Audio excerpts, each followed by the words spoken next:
بسم اللہ الرحمن الرحیم۔ السلام علیکم ناظرین، اسلامی تاریخ میں ایسے بہت سے حکمران گزرے ہیں جن کے قصے آج بھی ہم سنتے ہیں۔ ان میں سے کچھ حکمران تو اپنی طاقت کے بل بوتے پر شہرت پا گئے تو کچھ اپنی سخاوت اور فراخ دلی کی وجہ سے مشہور ہوئے۔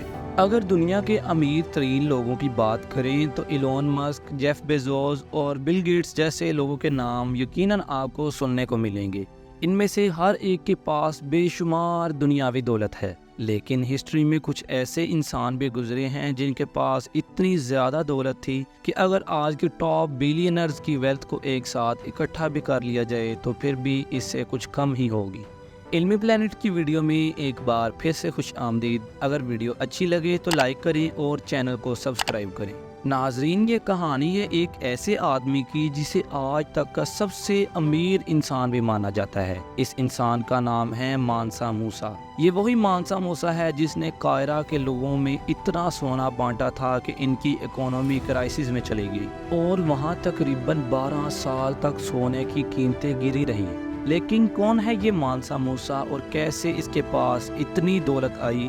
ناظرین، مانسا موسیٰ افریقہ کی ایک سلطنت مالی کا بادشاہ تھا۔ مالی جو کہ اس وقت افریقہ کی امیر ترین سلطنتوں میں سے ایک تھی، اور اس کی بنیادی وجہ یہاں موجود سونے اور نمک کے وسیع ذخائر تھے۔ ایک اندازے کے مطابق یہاں دنیا کا سب سے زیادہ گولڈ پروڈیوس ہوتا تھا۔ موسیٰ مالی کا بادشاہ کیسے بنا تو اس کے پیچھے بھی ایک انٹرسٹنگ سٹوری ہے۔ تو ہوا کچھ یوں کہ 1312 میں مالی کی سلطنت کے اس وقت کے بادشاہ مانسا ابوبکر اپنی تمام تر ذمہ داریاں مانسا موسیٰ کے سپرد کر کے ایک بڑے قافلے کے ساتھ اٹلانٹک اوشن کی کھوج کے سفر پر نکل گئے۔ لیکن بدقسمتی سے وہ کبھی لوٹ کے واپس نہ آئے اور ہمیشہ کے لیے سمندر کی نظر ہو گئے۔ اس کے بعد موسیٰ مالی سلطنت کا نیا سلطان بنا۔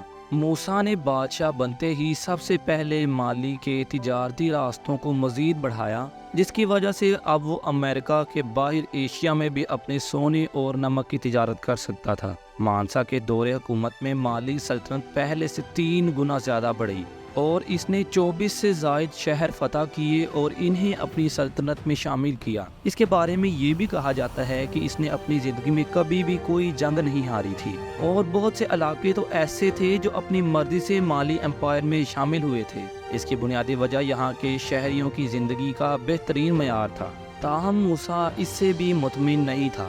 وہ مالی امپائر کو پوری دنیا کے نقشے پر پھیلانا چاہتا تھا۔ مانسا موسیٰ کی زندگی میں سب سے دلچسپ اور انوکھا واقعہ اس کا مکہ حج کے لیے جانا تھا۔ مانسا موسیٰ 1324 میں مکہ حج کے سفر پر نکلا، لیکن سفر میں وہ اکیلا نہیں تھا۔ اس کے ساتھ ایک بہت ہی بڑا قافلہ تھا جس میں 60,000 لوگ شامل تھے۔ صرف اتنا ہی نہیں، یہ قافلہ سونے اور چاندی سے لیس تھا۔ ان میں 12,000 لوگ تو صرف ایسے تھے جن کا کام سونے کے بکسے اٹھانا تھا۔ اس قافلے میں صرف 20,000 کلو سونا ایسا تھا جو مانسا موسیٰ صرف بانٹنے کے لیے لایا تھا۔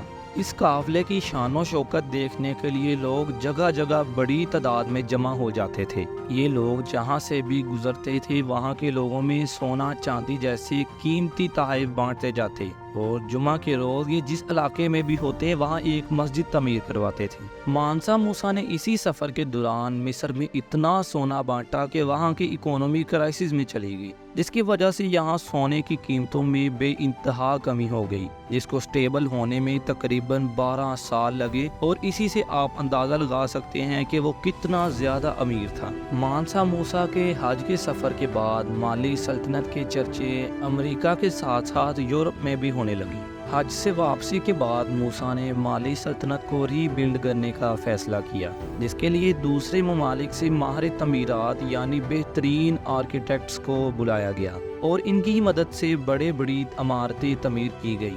یہاں پر مانسا موسیٰ نے پہلی سب سے بڑی اسلامی یونیورسٹی بنوائی۔ اس کے ساتھ ساتھ یہاں ایک بہت بڑی لائبریری بنائی گئی جو کہ اس وقت دنیا میں موجود بڑی لائبریریز میں سے ایک تھی۔ ان تمام چیزوں نے مالی سلطنت کی شان و شوکت میں مزید اضافہ کر دیا، اور افریقہ کے علاوہ باہر سے بھی لوگ یہاں آنے لگے۔ اور اسی وجہ سے بہت سے ہسٹورینز کا یہ ماننا تھا کہ مانسا موسیٰ کا دور حکومت مالی سلطنت کو ایک عظیم ترقی اور خوشحالی کی طرف لے گیا، لیکن اس کے ساتھ ساتھ بہت سے دوسرے ممالک نے مالی پر اپنی نظریں جما لی تھی، اور اسی وجہ سے مانسا موسیٰ کی بنائی ہوئی یہ سلطنت اس کی موت کے فوراً بعد ہی بکھر گئی۔ اب یہاں پر یہ سوال ہے کہ آخر اس کے پاس کتنی دولت تھی؟ کچھ اندازوں کے مطابق مانسا موسیٰ کی دولت تقریباً 400 سے 500 بلین ڈالرز بتائی جاتی ہے، لیکن یہ صرف ایک اندازہ ہی ہے، کیونکہ آج یہ پیسوں کو اس وقت کی سونے اور نمک سے بنائی گئی دولت کے ساتھ کمپیئر کرنا بہت زیادہ مشکل ہے۔